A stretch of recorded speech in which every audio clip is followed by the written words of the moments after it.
Hello, and welcome to Entangled, the podcast where we explore the science of consciousness, the true nature of reality, and what it means to be a spiritual being having a human experience. This is the Maharishi Vedic Science miniseries.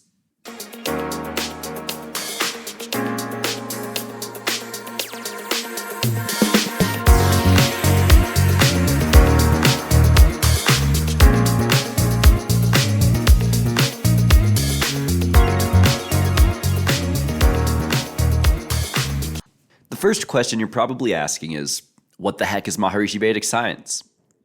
MVS is the knowledge and experience of pure consciousness, Atma, the self of every individual, as brought to light by Maharishi Mahesh Yogi.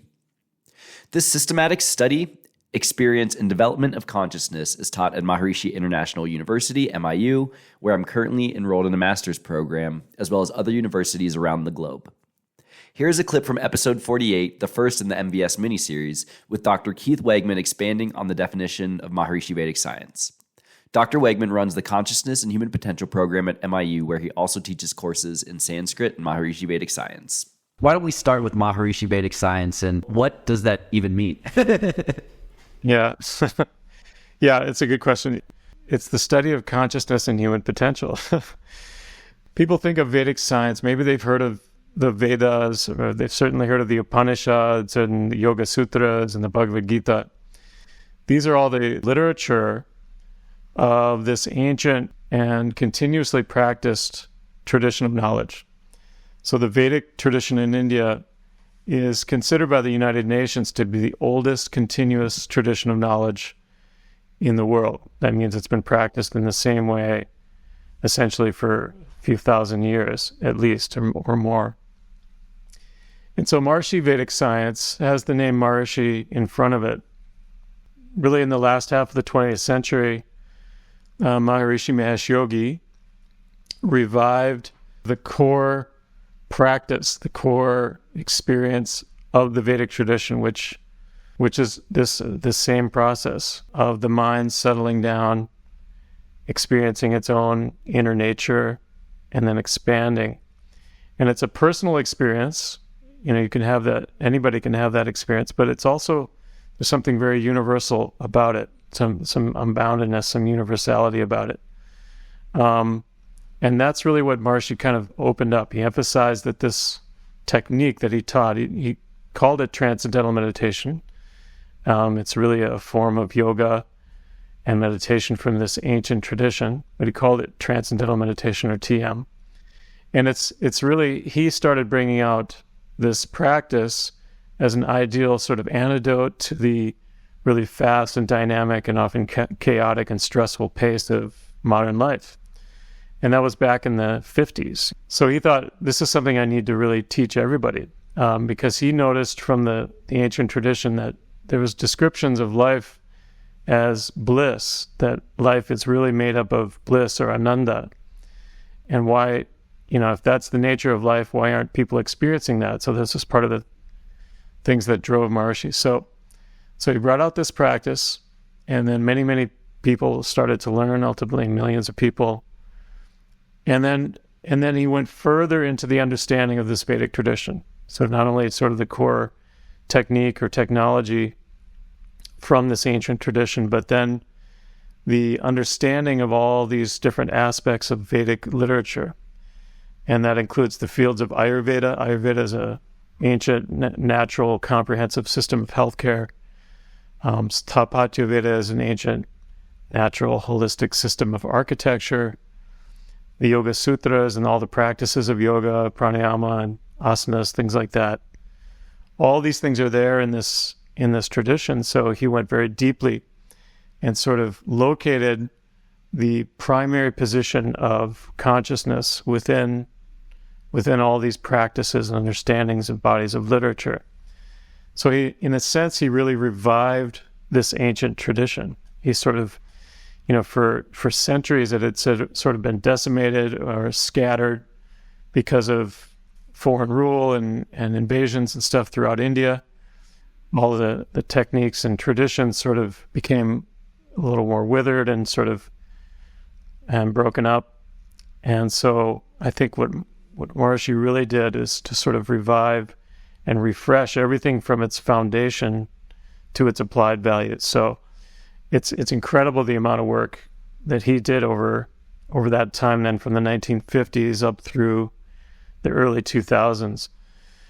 And so that's what we teach in the program. So it's connecting now this ancient tradition of knowledge and science of consciousness to what is now a really fascinating and emerging field of study of consciousness in the neurosciences and the cognitive sciences in psychology and physiology. So this particular field of study is deeply, deeply ancient, but now it's really cutting edge in terms of modern science and what they're looking into. One of the main points of attraction of MBS for me was its ability to explain many of the biggest mysteries confronting modern science, mysteries that span seemingly unrelated disciplines. In the field of neuroscience, this includes the hard problem of consciousness, or the question of how the human experience of conscious awareness unfolds from an apparently material universe. In quantum physics, this includes the theory of everything, or the search for a foundational cosmic force that unites all the laws of nature. Here's Dr. Krista Noble explaining in episode 49 some of the core differences between the mainstream materialist cosmology with that of Vedic cosmology. Dr. Noble is a professor of consciousness studies at MIU. The mainstream paradigm of science has the idea in it that everything is physical in nature. And traditionally, that's been tied to the idea that everything is made of matter, that matter is fundamental, that everything is somehow reducible to matter.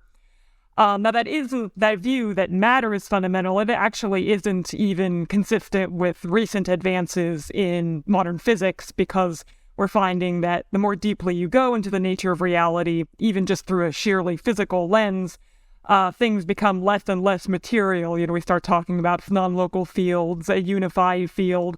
But traditionally, that has been the view that everything is made of matter. And one of the most challenging questions then, if everything is made of matter, is how does consciousness fit into that picture? How is it that something that's made of matter, that has all of these very concrete qualities, like a physical human brain, how does that produce a first-person perspective, a subjective experience? Does it produce thoughts and emotions and perceptions? And it's something people have been struggling with in one form or another for hundreds of years, but especially now with materialism and physicalism being the mainstream paradigm, it's extremely difficult to explain how consciousness fits into that picture.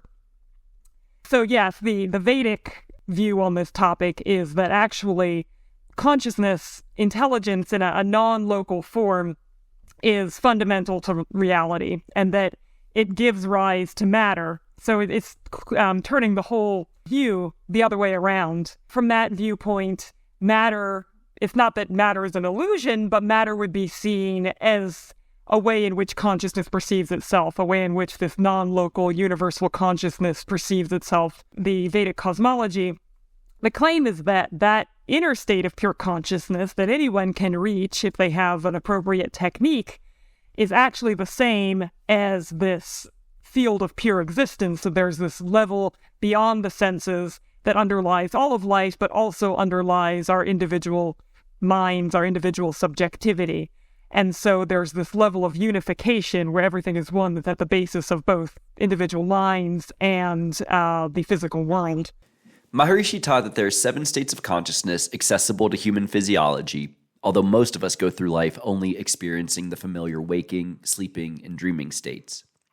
However, through the practice of transcendental meditation, we can achieve a state of restful alertness, transcendental consciousness, or samadhi in Sanskrit.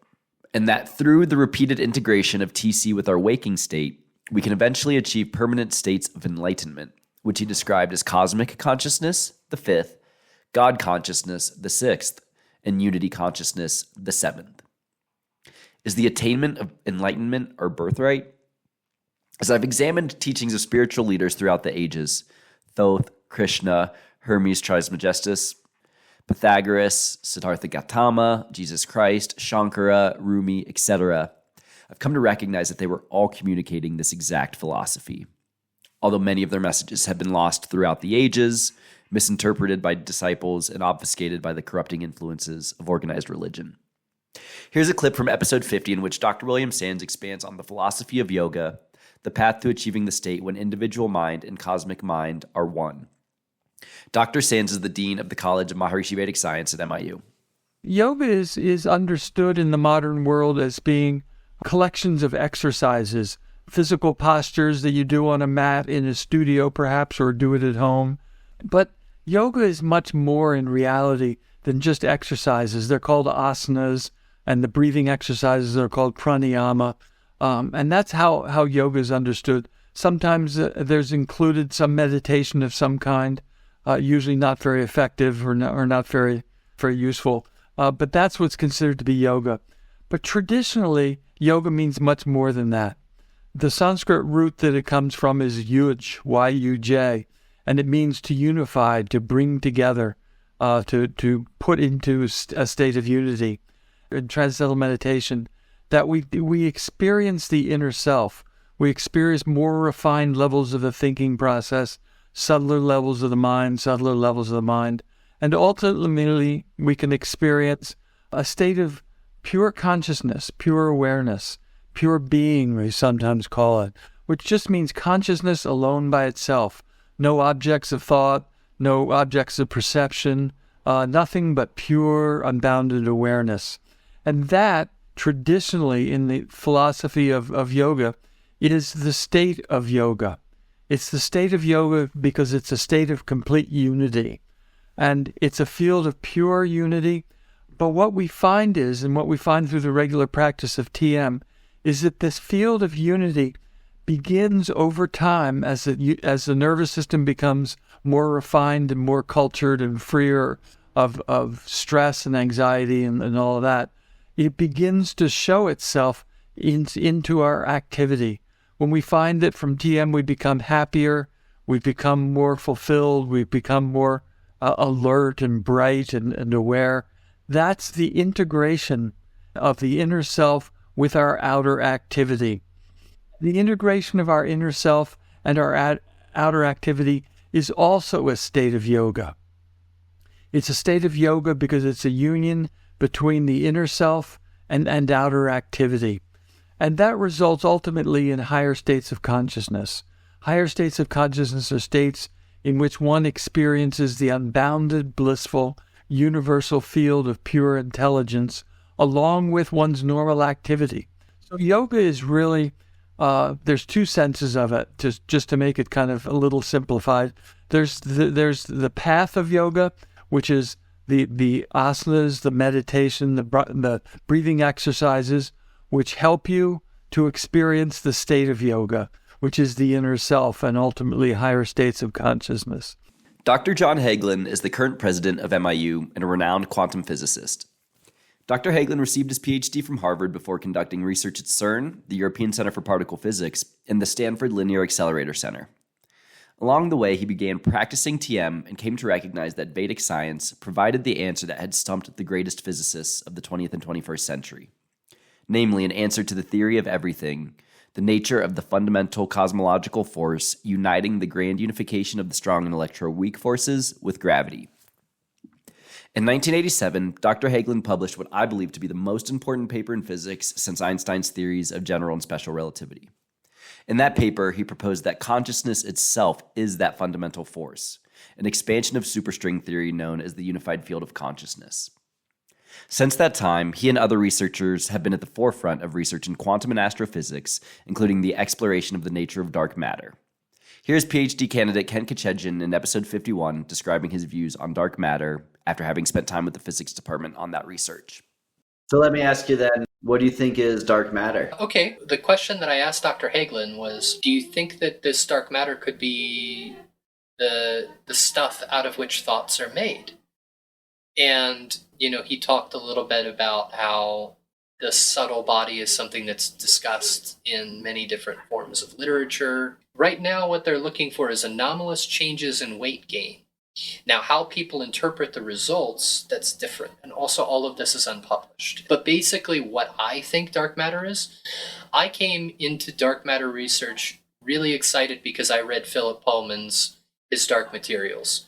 And the whole thing was about potential links between dark matter as an exotic form of matter that we don't understand, and potentially it observing long-range evidence of intelligence.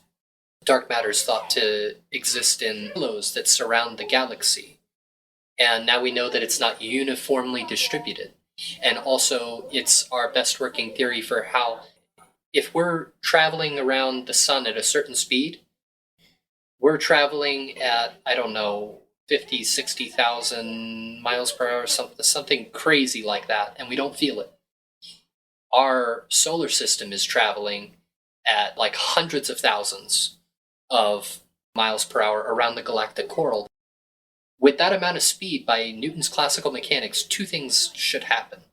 We should be ejected out into space a long, long time ago. The pull of observable matter in the galactic core is not enough to hold us. And also, the spiral shape of the galaxy is being held intact at every point. That shouldn't happen, because the points that are closer to the galactic core should rotate faster than the ones that are further out.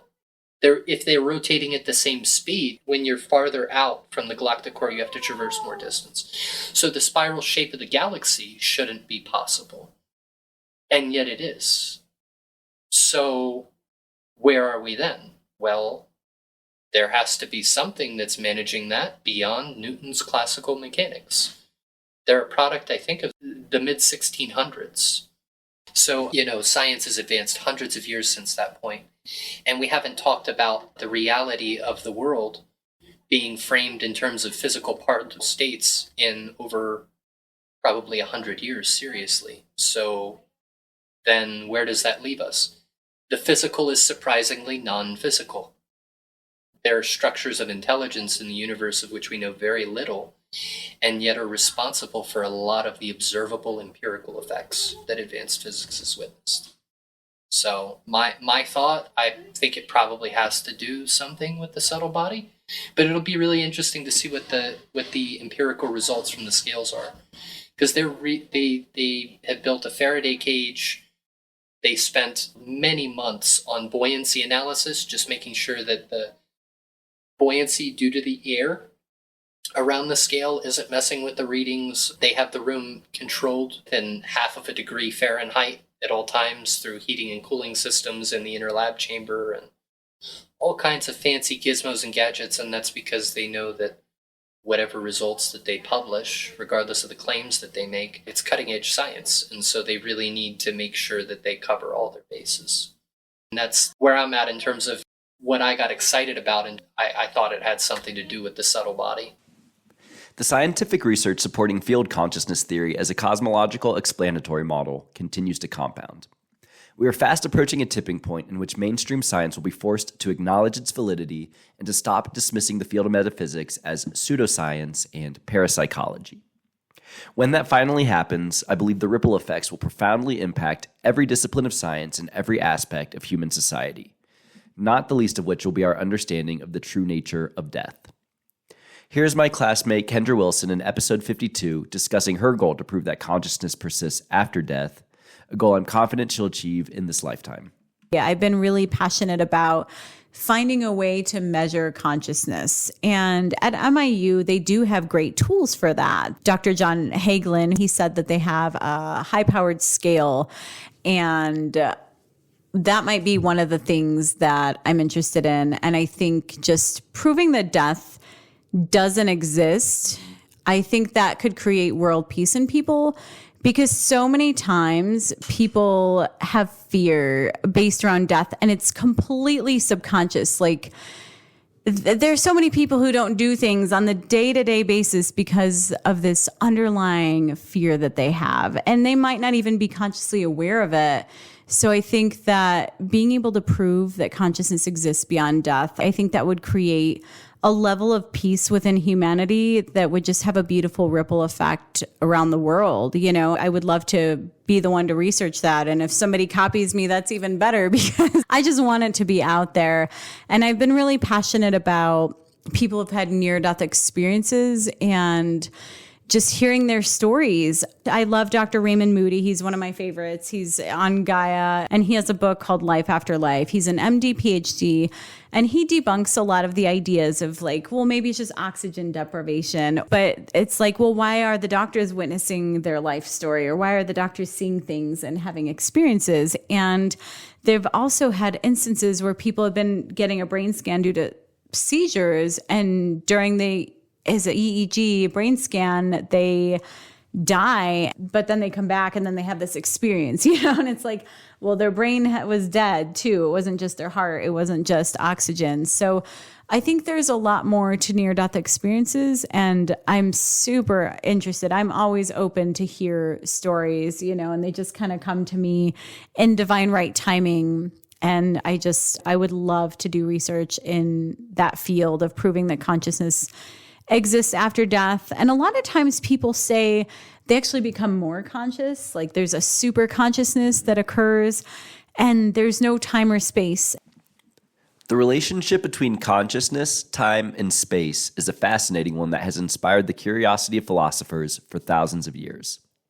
In the familiar waking state of human experience, consciousness certainly appears localized to the individual, dependent on both time and space. However, we all know those constraints go out the window during the dreaming state. And when we start exploring higher states of consciousness, that's when we can directly experience the mysterious field effects of consciousness, the realm of the infinite, unbounded by time or space. Here's Dr. Fred Travis in episode 53 describing the phenomenon of non-locality and the relationship of consciousness to the nervous system. Dr. Travis is the chair of the Department of Maharishi Vedic Science at MIU, dean of the graduate school, and director of the Center for Brain, Consciousness, and Cognition. Do you believe that consciousness is non-localized? It's both. As a field, it's non-localized, but it can participate in time and space when it interacts with the nervous system.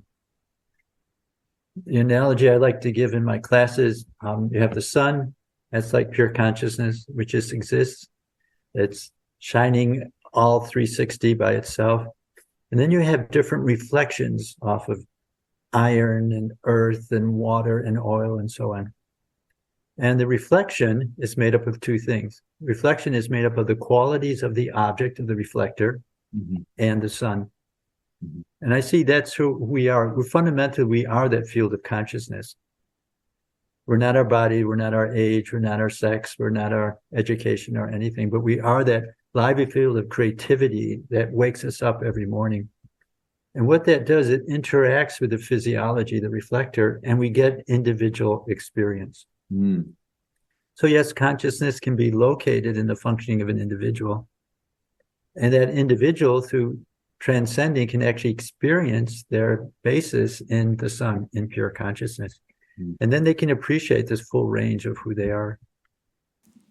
I'll be releasing an episode in the MVS miniseries every Monday for 6 weeks for those who'd like to dive much deeper into this ancient and cutting-edge field of knowledge. I'd like to end this intro by highlighting a passage from the book Cosmos and Psyche by Richard Tarnas. Copernicus's De Revolutionibus, the epochal starting point of the scientific revolution, was published in 1543. Historians of science have often noted that virtually no significant advances were made in the Copernican revolution for almost half a century after 1543, not until Kepler and Galileo embraced the heliocentric hypothesis starting in 1592. During this period, the entire scientific revolution was decisively propelled forward as Galileo began his revolutionary studies in the laws of motion, and Kepler experienced his initial sudden illumination concerning the geometrical harmonies of the planetary orbits. It's now been 60 years since Maharishi Mahesh Yogi published his first book, The Science of Being and the Art of Living.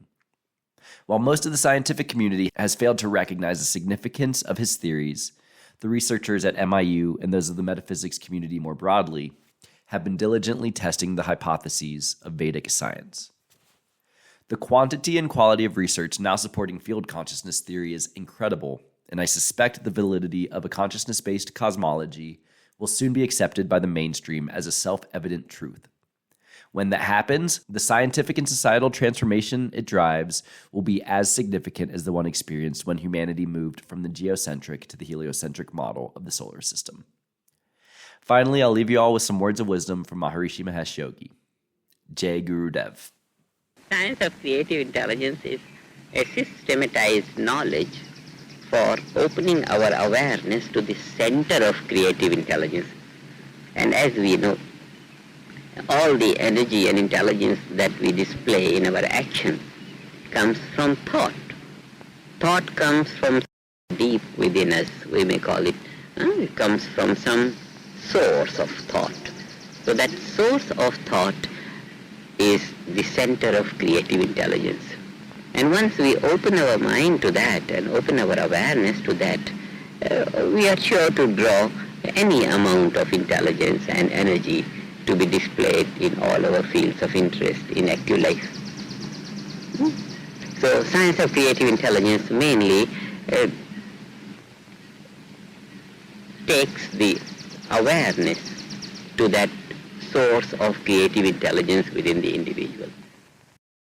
This science of creative intelligence will also correct the great misunderstanding coming on through centuries. What people had thought was that this relative life, because it's always changing, so it's no good. Throughout the ages, man had thought that this change is no good. No. Our presentation of life is that deep within is the infinite value of energy, intelligence and happiness.